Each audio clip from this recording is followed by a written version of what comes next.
142일차 요한복음 1장. 태초에 말씀이 계셨다. 그 말씀은 하나님과 함께 계셨고 그 말씀 곧 하나님이셨다. 그분은 태초에 하나님과 함께 계셨다. 모든 것이 그분을 통해 창조되었으며 그분 없이 생겨난 것은 아무것도 없었다. 그분 안에는 생명이 있었고 그 생명은 사람들의 빛이었다. 그 빛이 어둠을 비추었지만 어둠은 그 빛을 깨닫지 못했다. 하나님께서 보내신 사람이 있었으니 그 이름은 요한이었다. 요한은 그 빛에 관해 증언하려고 이 세상에 왔으니 이는 자신의 증언을 통해 모든 이들로 하여금 그 빛을 믿게 하기 위함이었다. 요한 자신은 빛이 아니라 그 빛을 증언하기 위해 왔을 따름이었다. 참 빛이 있었으니 그 빛이 세상에 와서 세상 모든 이들에게 빛을 비추고 있었다. 참 빛이신 그분은 세상에 있었고 세상은 그분을 통해 지음받았지만 세상은 그분을 알아보지 못했다. 그분께서 몸소 자기 땅에 오셨으나 그분의 백성들은 그분을 받아들이지 않았다. 그러나 그분께서는 그분을 받아들인 사람들 곧 그분의 이름을 믿는 자들에게는 하나님의 자녀가 되는 특권을 주셨다. 이처럼 그들이 하나님의 자녀가 된 것은 혈통으로나 육체적 욕망으로나 사람의 뜻으로 된 것이 아니라 오직 하나님의 뜻으로 말미암은 것이다. 그 말씀이 육신이 되어 우리 가운데 사셨다. 우리가 그분의 영광을 보았으니 그 영광은 곧 자기 외아들을 보내신 아버지의 영광이었고 은혜와 진리로 충만한 영광이었다. 요한은 그분에 대하여 사람들에게 이렇게 외치면서 증언하였다. 이분이야말로 내가 말했던 바로 그분입니다. 나는 전에 내 뒤에 오시는 분이 나보다 앞선 것은 그분은 내가 있기 전부터 계셨기 때문이다 라고 말했는데 바로 이분을 두고 말한 것입니다. 우리는 모두 그분에게서 넘치는 은혜를 입었고 한없는 복을 받았다. 그것은 율법을 모세를 통하여 주어진 것이지만 은혜와 진리는 예수 그리스도를 통하여 우리에게 주어졌기 때문이다. 지금까지 하나님을 본 사람은 아무도 없다. 그러나 아버지 품에 계시는 외아들이신 그분께서 아버지 하나님을 우리에게 알려주셨다. 한 번은 유대의 지도자들이 예루살렘에서 제사장들과 레위 사람들을 세례 요한에게 보내어 그가 누구인지를 물었다. 그때 세례 요한이 그들에게 증언한 내용은 이러하다. 세례 요한은 조금도 숨김없이 솔직하게 분명하게 나는 그리스도가 아니요 하고 대답했다. 그러자 그들이 세례 요한에게 물었다. 그러면 당신은 누구요? 엘리야요? 세례 요한이 대답했다. 아니요. 마침내 그들이 말했다. 그럼 도대체 당신은 누구요? 우리를 보낸 분들에게 돌아가서 대답할 수 있도록 우리에게 말해 주시오. 당신 자신이 누구인지 말해달란 말이요. 그러자 세례 요한은 이사야 선지자의 말을 인용하여 이렇게 대답했다. 나는 주의 길을 곧게 하라. 고 광야에서 외치는 자의 소리요. 그때 그들 중 몇몇 바리새파 사람들이 세례 요한에게 물었다. 당신이 그리스도도 아니고 엘리야도 아니고 또 우리가 기다리는 예언자도 아니라면 왜 사람들에게 세례를 주고 있는 거요? 세례 요한이 대답했다. 나는 여러분에게 물로 세례를 주지만 여러분 가운데는 여러분이 아직 알지 못하는 분이 서 계시오. 그분은 나보다 뒤에 오시는 분이지만 나는 그분의 신발끈조차 풀어드릴 자격이 없는 사람이요. 이 일은 세례 요한이 사람들에게 세례를 주던 요단강 건너편의 베다니에서 일어난 일이다. 다음날 세례 요한은 예수께서 자기에게로 오시는 것을 보고 큰 소리로 외쳤다.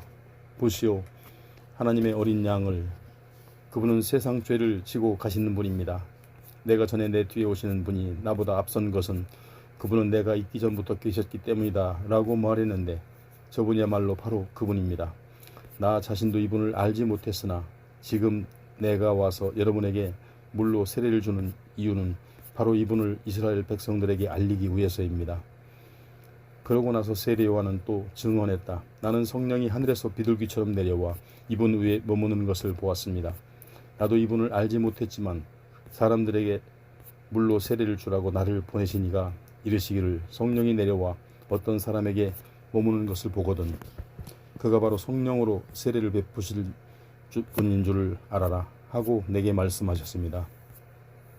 이제 난 그 광경을 똑똑히 보았고 그래서 바로 이분이야말로 하나님의 아들이라고 증언하는 것입니다.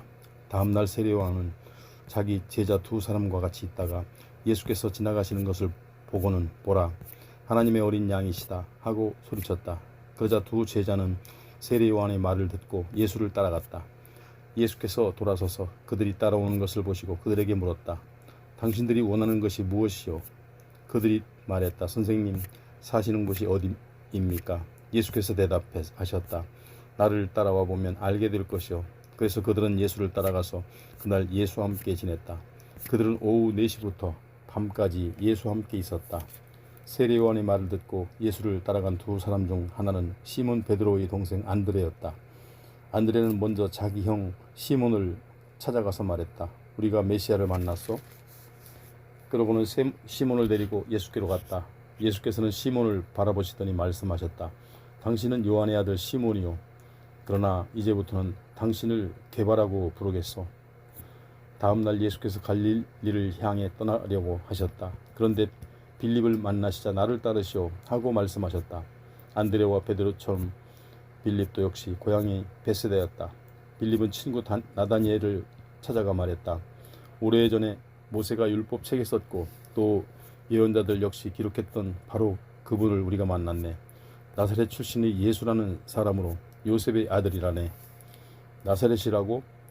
거기서 어떻게 훌륭한 사람이 나온단 말인가? 나다니엘이 외쳤다. 그러자 빌립이 대답했다. 가서 직접 만나보게. 예수께서는 나다니엘이 자기에게로 나오는 것을 보시고는 그에게 말씀하셨다. 보아라, 참 이스라엘 사람이 오는구나. 이 사람에게는 조금도 거짓된 것이 없다. 나다니엘이 물었다. 저를 어떻게 아십니까? 예수께서 대답하셨다. 빌립이 당신을 부르기 전에 당신이 무화과나무 아래에 있는 것을 내가 보았소. 그러자 나다니엘이 확신하며 말했다. 선생님, 당신이야말로 하나님의 아들이시오. 이스라엘의 왕이십니다. 예수께서 그에게 말씀하셨다. 당신은 무화과나무 아래에 있는 것을 보았다고 말해서 나를 믿는 것이요? 장차 당신은 이보다 더 큰 일을 보게 될 것이요. 그러고는 덧붙여 이렇게 말씀하셨다. 내가 진정으로 당신에게 분명히 말하겠소. 하늘이 열리고 하나님의 천사들이 인자 위에 오르락내리락 하는 것을 당신이 보게 될 것이요. 2장. 사흘째 되는 날 갈릴리의 가나라는 마을에서 결혼잔치가 있었다. 예수의 어머니도 거기 계셨고 예수도 제자들과 함께 초대를 받아 잔치집에 갔다. 그런데 잔치 도중 포도주가 떨어지자 예수의 어머니가 예수께 말했다. 포도주가 다 떨어져 버렸구나. 예수께서 말씀하셨다. 어머니, 왜 저에게 그런 말씀을 하십니까? 아직은 저희 때가 오지 않았습니다. 그래도 예수의 어머니는 하인들에게 일렀다. 무엇이든지 그가 시키는 대로 하세요. 마침 거기에는 물이 2-3통 들어가는 돌로 만든 항아리 6개가 놓여 있었다. 이 항아리는 유대인들이 정결의식에 사용하는 것이었다. 예수께서 하인들에게 이르셨다. 항아리마다 물을 가득 채우시오. 하인들이 모든 항아리에 물을 다 채우자 예수께서 말씀하셨다. 자, 이제는 항아리에서 물을 떠서 잔치를 주관하는 사람에게 갖다 주시오. 잔치를 주관하는 사람이 그 물을 맛보았을 때 물은 어느새 포도주로 변해 있었다. 하인들이 그 포도주가 어디서 난 것인지 알고 있었지만 잔치를 주관하는 사람은 그 포도주가 어디서 난 것인지 알지 못했다. 그래서 그 사람은 신랑을 불러 말했다.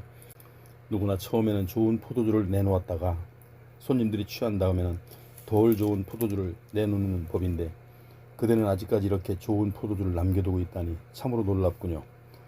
갈릴리 가나의 결혼잔치에서 있었던 이 표적은 예수께서 자신의 능력을 처음으로 사람들 앞에 나타내신 것이었다. 이 일로 제자들은 예수를 믿게 되었다. 결혼잔치가 끝난 뒤 예수께서는 어머니와 동생들과 제자들과 함께 가버나움으로 가셨고 그곳에서 며칠 동안 머무르셨다. 6월절 축제가 다가오자 예수께서는 예루살렘으로 올라가셨다. 예루살렘 성전 뜰에는 소와 양과 비둘기를 파는 장사꾼들로 시끌벅적했고 돈을 바꿔주는 환전상들은 도처에 탁자를 앞에 놓고 앉아 있었다. 그 모습을 보시고 예수께서는 끈을 꼬아 채찍을 만드신 후 그 채찍을 휘둘러 양과 소를 모두 성전 밖으로 몰아내셨다. 그리고 환전상들의 탁자를 둘러엎고 돈을 바닥에 흩어버리셨다. 또 예수께서 비둘기를 파는 사람들에게 말씀하셨다. 이것들을 가지고 여기서 당장 나가시오.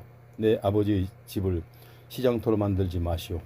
그때 제자들은 주의 집을 아끼는 열정이 내 속에서 불타오를 것이다 라고 기록된 성경 말씀을 떠올렸다. 유대인들이 우르르 몰려와서 예수께 따졌다. 당신이 무슨 권한으로 이런 일을 하는 것이오? 그런 고난을 받았다는 것을 증명할 만한 표적을 우리에게 보여주시오. 예수께서 그들에게 말씀하셨다. 이 성전을 허무시오. 그러면 내가 사흘 만에 다시 세우겠소. 그러자 유대인들이 어이가 없다는 듯 예수께 따져 물었다. 우리가 이 성전을 짓는데 무려 46년이나 걸렸소. 그런데 당신이 무슨 수로 사흘 만에 다시 세우겠다는 것이오? 하지만 예수께서 말씀하신 성전은 자신의 몸을 가리키는 말이었다. 후일 제자들은 예수께서 죽었다가 사흘 만에 다시 살아나신 뒤에야 이 말씀을 기억하고 비로소 성전과 예수께서 하신 말씀을 믿게 되었다. 6월절 기간 동안 예수께서는 예루살렘에 머무시면서 많은 기적을 행하셨다. 그리고 그런 기적들을 본 사람들은 예수를 믿게 되었다. 그러나 예수께서는 모든 사람을 잘 알고 계셨기 때문에 그들에게 자기 자신을 맡기지 않으셨다. 또 예수께서는 사람의 마음속까지도 다 알고 계셨기 때문에 어느 누구에 대해서도 다른 사람의 증언을 필요로 하지 않으셨다. 3장 바리새파 사람들 가운데 니고데모라는 사람이 있었다. 그는 유대 공회의 지도자였다. 어느 날 밤 니고데모가 예수를 찾아와서 말했다. 선생님, 우리는 선생님이 하나님께서 보내신 분인 줄 알고 있습니다.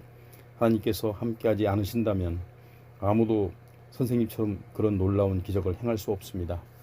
예수께서 대답하셨다. 내가 진정으로 당신에게 말하겠소. 누구든지 다시 태어나지 않으면 결코 하나님의 나라를 볼 수 없소. 니고데모가 말했다. 나이 들어 늙은 사람이 어떻게 다시 태어날 수 있단 말입니까? 어머니 뱃속에 다시 들어갈 수는 없지 않습니까? 예수께서 대답하셨다. 내가 당신에게 진정으로 분명히 말하겠소. 누구든지 물과 성령으로 태어나지 않으면 하나님의 나라에 들어갈 수 없소. 육체에서 태어난 것은 육체이고 성령에서 태어난 것은 영이요. 그러므로 내가 다시 태어나야 한다라는 것은 당신을 이상하게 여기지 마시오. 바람은 제 불고 싶은 대로 부는 법이요. 당신은 바람 소리를 들어도 그것이 어디서 불어온 것인지 다음에는 그 바람이 어디로 갈 것인지 알 수 없소. 성령으로 태어난 사람도 이와 같소. 니고데모가 다시 예수께 물었다. 어떻게 그런 일이 있을 수 있습니까? 예수께서 대답하셨다. 당신은 이스라엘의 선생님이면서 이런 것도 알지 못하오. 내가 진정으로 당신에게 말하겠소. 우리는 우리가 아는 것에 대해 말하고 또 우리가 본 것에 대해 증언하오. 하지만 당신들은 우리의 증언을 받아들이지 않고 있어. 내가 세상에서 일어난 일에 대해 말해도 당신들이 믿지 않는데 하물며 하늘에서 일어나는 일을 말한다면 당신들이 어찌 믿을 수 있겠소? 하늘에서 내려온 이 곧 인자 외에는 아무도 하늘로 올라가니가 없소. 모세가 광야에서 구리뱀을 높이 쳐들었던 것처럼 인자도 높이 들려져야 하오. 그것은 인자를 믿는 사람은 누구든지 영원한 생명을 얻게 하기 위함이요. 진실로 그렇소. 하나님께서는 세상을 극진히 사랑하셔서 외아들을 보내주셨고 그것은 누구든지 그 아들을 믿는 자마다 멸망하지 않고 영원한 생명을 얻게 하려는 것이요. 하나님께서는 세상을 심판하려고 그 아들을 보내신 것이 아니라 그 아들을 통해 세상을 구원하려고 보내셨소. 누구든지 그 아들을 믿는 사람은 정죄를 당하지 않소. 그러나 그 아들을 믿지 않는 사람은 하나님의 외아들의 이름을 믿지 않는 것만으로도 이미 죄인으로 판결을 받은 것이요. 그런 자들이 죄인으로 판결을 받는 까닭은 참 빛이 세상에 들어왔지만 그들의 행위가 악하여 빛보다는 어둠을 더 사랑했기 때문이요. 악을 행하는 자들은 모두가 빛을 싫어하는 법이요. 악인들은 자기들의 악한 행위가 드러날까 두려워 빛 가운데로 나오지 않소. 그러나 진리를 따라 살아가는 사람들은 기꺼이 빛 가운데로 나오는 법이요. 그것은 자신의 행위가 모두 하나님을 통해 그분 안에서 이루어진 것임을 드러내 보이기 위함이요.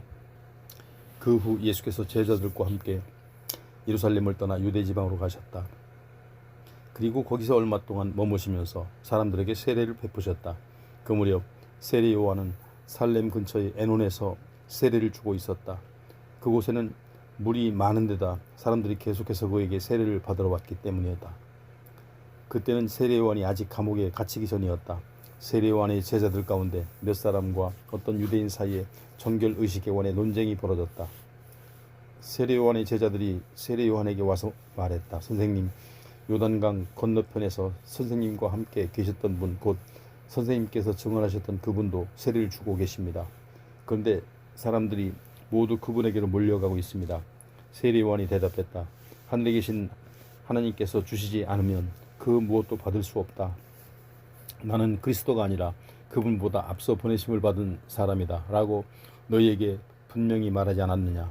신부를 맞이하여 차지할 사람은 신랑이다. 그러나 신랑이 오기를 기다리던 신랑의 친구도 신랑이 오는 소리를 들으면 매우 기뻐한다. 지금 나는 그런 기쁨으로 가득 차 있다. 그렇다. 그분은 더욱 번성해야 하고 나는 더욱 쇠퇴해야 한다. 위로부터 오신 분은 모든 것 위에 계신다.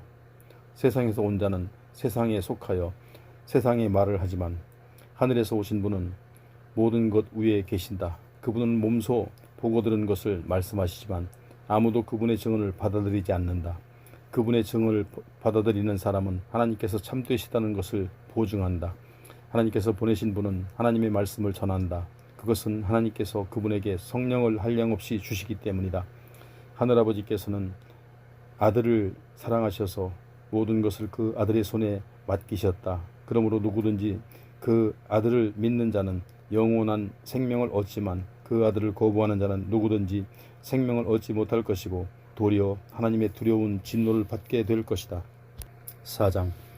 세례를 받고 제자가 되려고 예수께 모여드는 사람들이 세례 요한에게 모여드는 사람들보다 더 많다는 소문이 바리새파 사람들의 귀에 들어갔다. 그러나 사실 예수께서 직접 사람들에게 세례를 주신 것이 아니라 예수의 제자들이 세례를 준 것이다. 이런 사실을 아시고 예수께서는 유대를 떠나 다시 갈릴리로 돌아가시기로 하셨다. 갈릴리로 가려면 사마리아 지역을 지나가야 했다. 그리하여 갈릴리로 가는 중에 예수께서 사마리아 지역의 수가라는 동네에 이르셨다. 이 동네는 야곱이 그의 아들 요셉에게 물려준 땅에서 가까웠다. 이 동네에는 야곱의 우물이 있었고 예수께서는 여행길에 피곤하셨으므로 그 우물가에 앉아 쉬고 계셨다. 때는 저녁 6시 무렵이었다. 그때 한 사마리아 여인이 물을 기르러 오자 예수께서 그녀에게 말을 거셨다. 나에게 물을 좀 주겠소?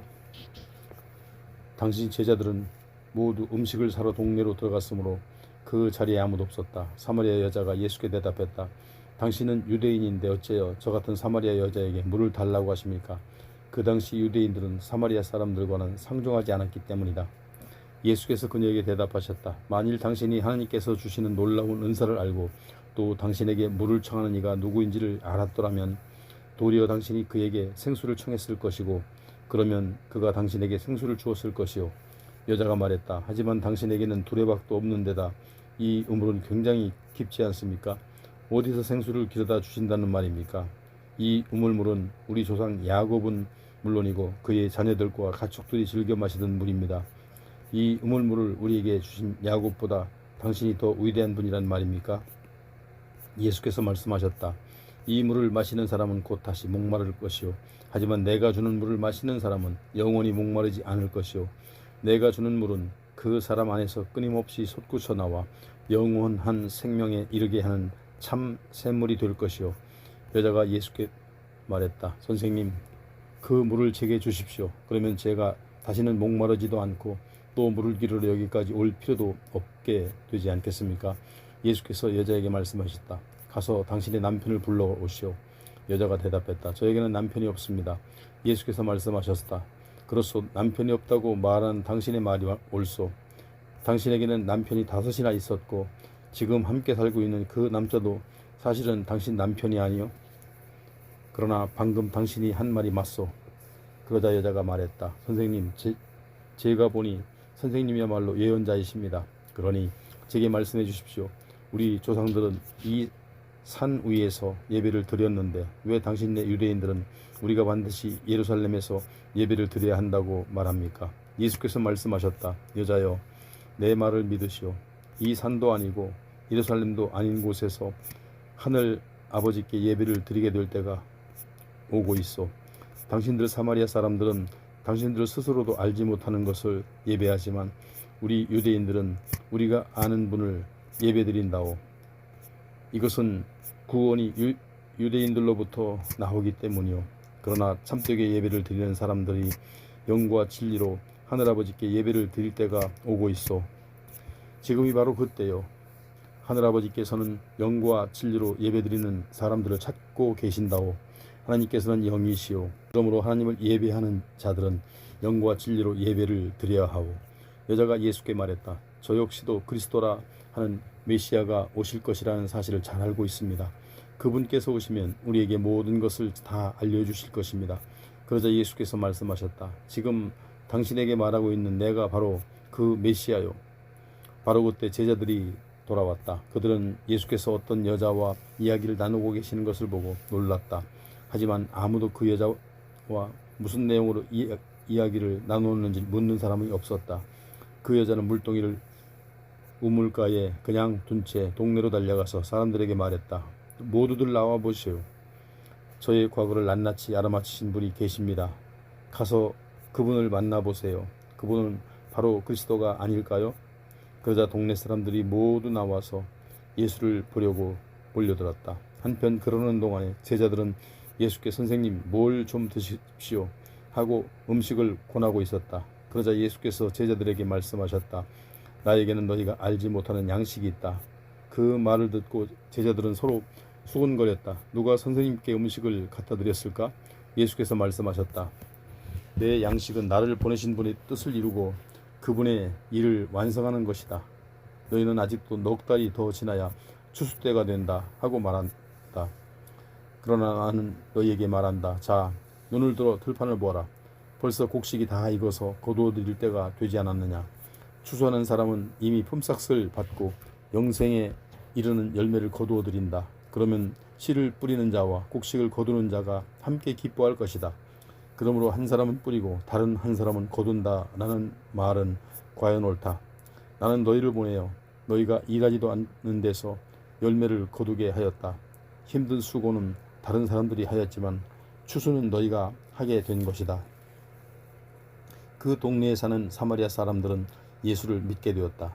그것은 그 사마리아 여자가 그분께서 내 과거를 낱낱이 다 알아맞히셨다 하고 증언하였기 때문이다. 사마리아 사람들이 자기 동네에 묵으실 것을 청하자 예수께서는 거기에서 이틀을 지내셨다. 그리고 예수의 말씀을 듣게 되자 더 많은 사람들이 예수를 믿게 되었다. 그들은 사마리아 여자에게 말했다. 처음에는 당신의 말 때문에 믿었지만 이제는 그렇지 않소. 우리가 직접 그분의 말씀을 듣고 보니 그분이야말로 참으로 세상의 구주이심을 깨달았기 때문이요. 이틀 후 예수께서는 사마리아 지역을 떠나 갈릴리 지방으로 가셨다. 전에 예수께서는 예언자가 자기 고향에서는 존경받지 못한다 하고 말씀하신 적이 있었다. 갈릴리 지방에 도착하자 갈릴리 사람들은 예수를 크게 환영했다. 그들은 6월절에 예루살렘에 갔다가 예수께서 거기서 행하신 놀라운 일들을 직접 보았기 때문이었다. 예수께서는 전에 물을 포도주로 변하게 하셨던 가나라는 동네에 들르셨다. 그곳에는 왕의 신하 한 사람이 살고 있었는데 그의 아들의 중병에 걸려 가버나움에 있었다. 그 왕의 신하는 예수께서 유대에서 갈릴리로 오셨다는 소문을 듣고 예수께 찾아와 자기 아들이 죽게 되었으니 제발 살려달라고 간청했다. 예수께서 그에게 말씀하시기를 당신들은 기이한 일들이나 기적 같은 일들을 보지 않고는 쉽게 믿으려 들지 않는구려 하시자 왕의 신하가 예수께 또다시 간청했다. 선생님, 제 아들이 죽기 전에 제발 함께 가 주십시오. 예수께서 말씀하셨다. 집으로 돌아가시오. 당신의 아들이 살 것이오. 그 신하는 예수의 말씀을 믿고 집으로 향했다. 신하가 아직 집으로 돌아가고 있을 때 신하의 하인들이 마중 나와 그 아들이 살아났다는 소식을 전했다. 내 아들이 언제 나아졌느냐 하고 신하가 묻자 하인들이 대답했다. 어제 오후 1시쯤 갑자기 열이 떨어졌습니다. 놀랍게도 그 시각은 예수께서 신하에게 당신의 아들이 살 것이요 하고 말씀하신 바로 그때였다. 이런 일로 말미암아 그 신하와 그의 집안 식구들은 모두 예수를 믿게 되었다. 이것은 예수께서 유대를 떠나 갈릴리로 오신 후에 행하신 두 번째 표적이었다. 얼마 후 유대인의 명절이 되자 예수께서는 예루살렘으로 올라가셨다. 예루살렘에 있는 양의 문 곁에는 히브리 말로 베데스다라 불리는 연못이 있었는데 연못 주위에는 5채의 행각이 있었다. 이 행각 안에는 절름발이, 맹인, 중풍병자 등 수많은 병자들이 질비하게 누워 있었다. 그들은 모두 물이 움직이기를 기다리고 있었다. 그 이유는 주의 천사가 그 연못에 가끔 내려와 물을 휘저어 놓는데 그렇게 물이 움직일 때 가장 먼저 연못에 들어가는 사람은 무슨 병에 걸렸든지 다 나았기 때문이었다. 그곳의 병자들 가운데 38년 동안 병을 앓아온 사람이 있었다. 예수께서는 그가 누워있는 것을 보시고 또 그가 아주 오랜 세월 동안 병을 앓아온 것을 아시고는 그에게 물으셨다. 당신은 낫기를 원하시오? 그 병자가 대답했다. 물이 움직일 때 저 연못에 들어가야 하는데 제가 연못에 들어갈 수 있도록 저를 도와주는 사람이 아무도 없습니다. 제가 들어가려고 애쓰고 있으면 늘 다른 사람이 앞질러 들어가 버립니다. 예수께서 그에게 말씀하셨다. 일어나시오. 일어나서 당신을 자리를 챙겨들고 걸어가시오.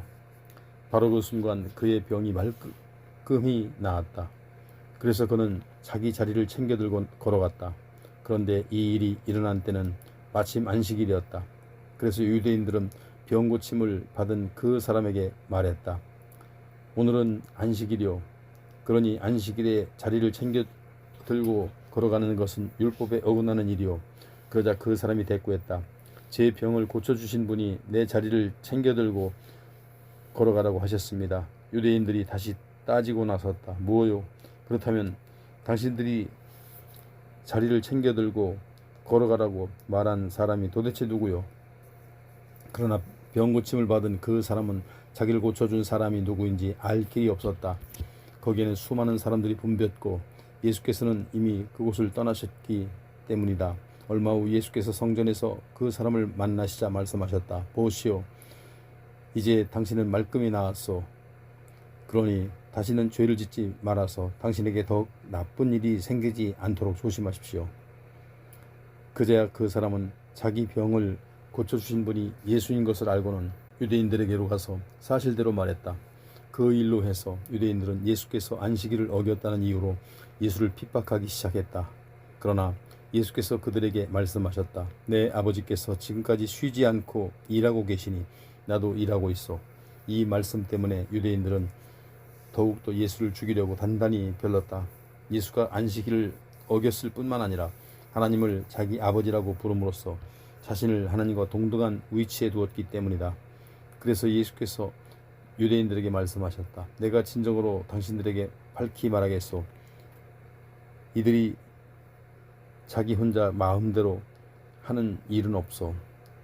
아들은 아버지께서 하시는 일만 따라 할 수 있고 아버지께서 행하는 일을 무엇이든 아들도 행하기 때문이요. 아버지께서는 아들을 사랑하셔서 아들에게는 자신이 하시는 일을 모두 보여주신다오. 그렇소. 아버지께서는 이보다 훨씬 더 큰 일들을 아들을 통해 보아주셔서 당신들을 놀라게 하실 것이요. 아버지께서는 죽은 자들을 일으켜 다시 살리시듯 이들 또한 자기가 원하는 자들에게는 생명을 준다오. 또한 아버지께서는 어느 누구도 심판하지 않으시고 심판하는 일은 모든 이들에게 맡기셨소.